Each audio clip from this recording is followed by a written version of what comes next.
Hi, welcome back to Mind Your Business. I'm your host, Joel Butcher. We're sitting here with local author Stephen Meadows talking about networking. Do you network in your business, your job, or your sales? You know the importance of networking, and Stephen's book kind of breaks it down, and it doesn't matter how long you've been in sales. It's some great tips in here. Let's talk a little bit about the book. You know, kind of starting off, what would I expect if reading this book? And if you're interested, we got 2 more books. Call in now, 931-645-6414. We got 2 more books left to give away. Call in, great read, great gift. You know somebody that's in sales, it's a great book to give them. So starting off, one of the things that networking, just a couple of quick tips about the book. Mm-hmm. How do you get started? Well, really, in networking, it's you start with a goal in mind. You know, what kind of person do you want to meet? If you're a realtor, obviously you want to meet buyers and sellers. Where can I meet these people? And then that's where you can kind of use that as a jumping off platform to where you're going to network. So the book, first talks about what networking is and why you should do it. The 3 basic tenets: get up, dress up, show up. I mean, that's the best thing I can give. The best advice I can possibly give a new networker is get out of bed, go places, and dress accordingly.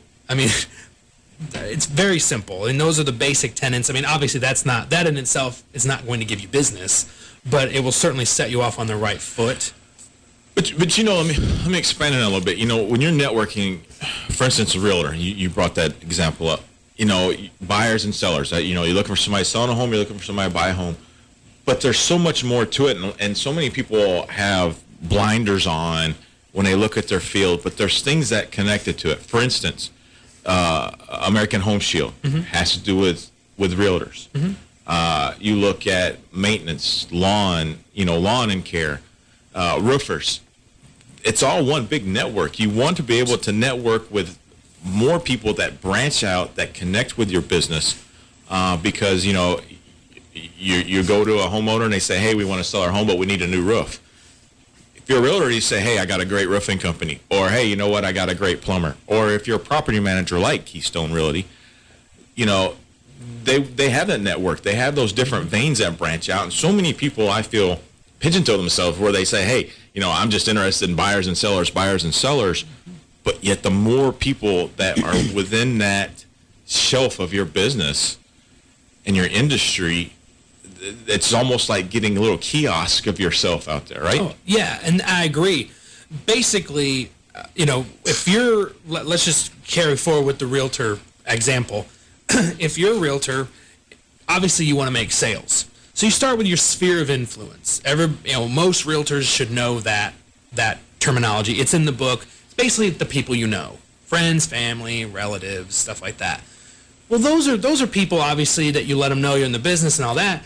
But then you need to build your sphere larger. Like you said, roofers, maintenance people, home warranty people, insurance people. They're not only going to help you in your business, but you might get referrals from them. But most importantly, it makes you a resource to the end user, the client, the buyer, the seller, the tenant, the landlord, whatever it is. You're that one-stop shop for them. So you are that person that they can trust. I need a guy, I got a guy. I need a lady, I have a lady. So building your sphere is not just to build business, but it's making yourself a resource. And that is really one of the more important things that people generally miss about networking. Is not about closing the sale. It's about watering that garden. And watering the garden by being a resource is very powerful. So, and it takes a while. It's not going to happen. I mean, it's it might happen fast. You have a good connection or a bond with that client or business, but it is a long haul process, and they may do business with you, and there might be a void in between before they do business again. Mm-hmm. But you have to maintain that, and it's a lot of work. It is not easy. Networking is not something that is just easy. It may come easy to you, but the effort of it is not easy. It's like running a business. Yeah. But you mentioned referrals, and there's a great section in your book. It's around page 40, lead versus referral. There are a lot of networking groups in the area, in our listening area, and even here in town. And it's one of the things that I've always seen people struggling with the concept, even within these groups, of a lead versus a referral. touch base on that because you'd brought up referral. Yeah, that's actually one of my favorite sections of the book, because that is probably my biggest pet peeve with networking in general. Is, you meet someone and you try to build a rapport, and hey, I'd love you to tell me, like, for me as American Home Shield, I want to meet realtors. That's primarily who I do business with. Those are the people I want to meet. But I also like to meet lenders and title insurance people. So I tell a networking group, I want to meet, for example, Keller Williams agents this week. That's who I'm targeting. They come up to me and go, you should call Bill. Do you know Bill? Do you even have Bill's card? I don't know Bill. You've basically just handed me a cold lead and told me to cold call this person and say that you told me to call them. Do they even know who you are? Are they going to know your name? I don't want to get the... When you call them, they're going to be like, okay, I don't need you. Yeah, or who told you to call me? It's extremely embarrassing, and I have news for you. I have the internet. I know how to use Google. If I want to look up Bill's number, I don't need your help. You've been of no service to me. I appreciate the effort, I guess, but it's really been no help. So what I sort of train my referral partners is at the very least an email introduction. I've learned those. I actually learned those from my financial planner, who I met through a networking group, and this was her method. So basically, if you want me to talk to Bill, I need you to email Bill and myself and tell us each why you want us to meet each other. Hey, Bill, this is Steven. I wanted you guys to meet because Steven knows home warranties, and you're a realtor, and I know you said that you were looking for a new company, and I think you guys could have some mutual benefit. Hope you can connect. Have a great day. It could be as simple as that. At least now Bill knows that you're the one that referred me, and I'm not just some weirdo that's come out of the woodwork to talk to him. It cracks the door open just enough. I'm not saying I'm gonna nail the sale just because you said so, but it puts everyone at ease, and it's so much more valuable than just giving me somebody's business card and telling me to call them. Well, let's say it's a networking event. Let's say business after hours, which is tomorrow, 5 to 7. If anybody's interested, I have to see where it's at. It's pretty bad.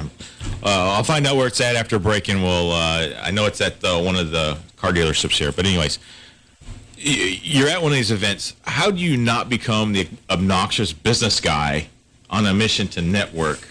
Because there is a craft to it.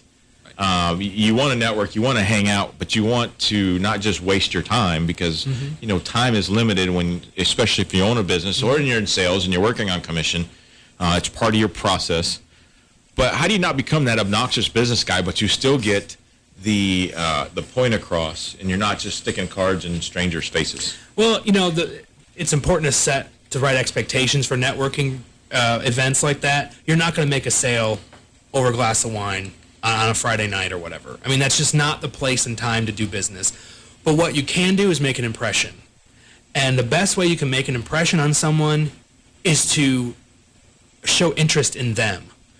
By showing interest in someone else, that will give you more mileage than you could have ever done by anything you could have said to them. You could have the most impressive elevator speech in the whole world and just said why you're the most amazing thing since sliced bread, but once you walk away from them, they're like, okay, have a great day, whatever, didn't even ask about me. So really the goal should be to learn as much about the other person. Maybe you have a resource that's very valuable to them at that point in time. I've used this example many times, used it in the book. You meet someone, and let's say they're just really, really busy. And once again, it's a realtor. I'll just use that example because it's the easiest thing for me. 12 years of real estate background, Can't get away from it. Exactly. I talked to Sylvia. Sylvia's just telling me how busy she is, and she's working 15 hours a week. And I make a comment. I don't tell her anything. I just say, I read somewhere that 59% of top producing agents use a virtual assistant for more menial tasks like data entry and things like that. Have you ever considered something like that? Maybe Sylvia never thought about that. And even better, if she does say that she has interest, I happen to know a couple of virtual assistants. I can then give her a referral and then always follow up to make sure that that worked out for her. I have made an impression on Sylvia. I've been a valuable resource to her. I didn't sell her anything at that business meeting, but it gives me a great opportunity to follow up with her later on and build a relationship. And that's what it's all about, is building that relationship. Again, I'm the I'm the Twitter guy. So give me 3 quick bullet points of things that you have to include in that introductory meet when you're at a networking event that you need to make sure that you kind of mental check that I covered this, and this about your business? You obviously who you are, what you do. I mean, your business, but not just, hey, I'm Steve, I work with American Home Shield. Some people might not realize what that is. So briefly explain, I market to realtors, my home warranty services. But then really the third thing is try to get it onto them as fast as possible. Try to flip the script. I mean, I say you got about 20 to 30 seconds before they're bored with you. So introduce yourself, say what you do, and then try to move it back to them. Like, so tell me about yourself. So really, it's the three things: is say who you are, what you do, and then make an impression on them by showing interest. And business cards. Yes. Have business cards on you. Always. I can't stand it. Do you have a card on you? Oh, no, I didn't. Do you know where you are? You're at a business networking event and you don't have a card. Like, I mean, I realize a lot of people have, that you can tap your iPhone or something, but right. I'm sort of old school. I like a business card. But that conversation is critical because it's an extension of that business card, because at those events you're going to have 30 or 40 or more, and so you want it to stand out. You want to build that connection. So when somebody sees your card, they remember the conversation more than that card. Yes. I tell you what, we're going to take another quick break, and just like Einstein, I don't have to remember it. I know where to look it up. Business After Hours is tomorrow from 5 to 7 at Matthews Automotive Group, 185 Highway 76. And I tell you what, we're always talking about mind your business. If you've got a property and you're looking to rent it, you have to, maybe you're being deployed and you own your home, or you're looking for investment properties. One of the things that if you don't have that free time, the benefits of hiring a property manager. They help you find a tenant, the screening perspective of tenants. They help you write the leases. There's a whole gamut of different rules and regulations of what you can and cannot put, and how to protect yourself in a lease, and of course property maintenance.